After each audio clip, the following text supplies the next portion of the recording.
So the 1937, so a few years after, now you're 12 years old, Scarlet Fever hit.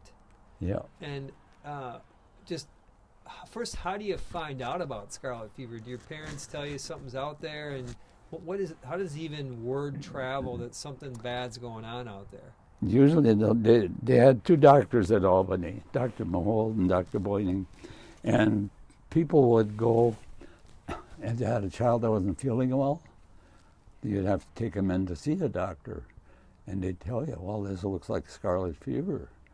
And then, I don't know how they tested it or anything else, but a few days later, then a deputy sheriff or somebody would come out and they quarantined the entryway to your farmland. Got it. Okay. No trespassing. And it went on for 30 days. So do you, was that a scary time, or did it feel like it was... I had scarlet fever. Your throat was pretty swelled shut. I can remember being really sick and couldn't breathe.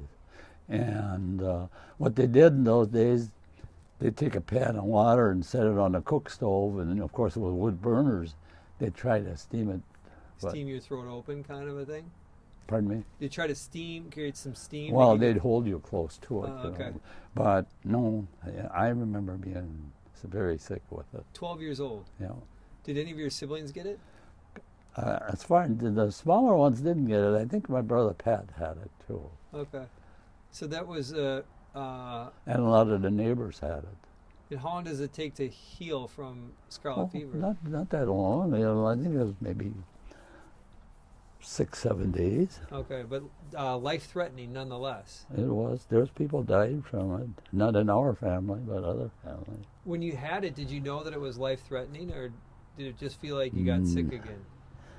I didn't know it. They didn't tell us, and all I remember is the sign being scarlet fever. It was scary, and we couldn't sell our products, farm products.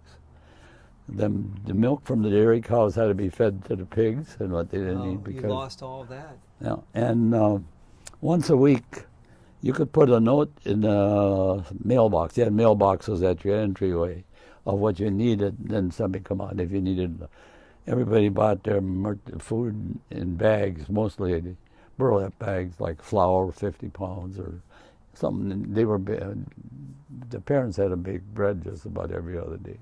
And any goods they needed. But other than that, we were pretty self-sufficient with the dairy cows and chickens. So did you have to euthanize any of your livestock because of scarlet fever in your home? No, Okay. not for that, but for another reason. I'll get into that.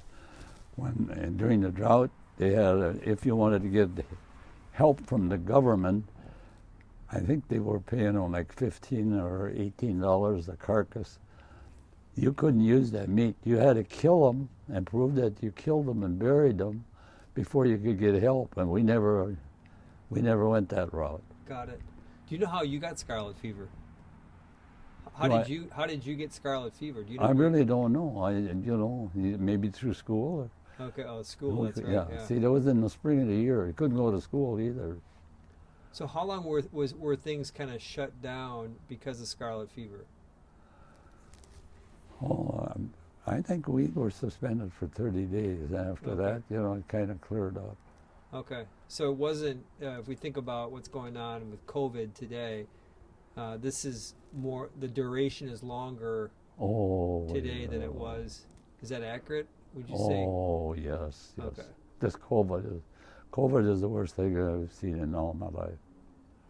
COVID's the worst thing you've seen in all your life. Yeah, it is. There's no two ways about it.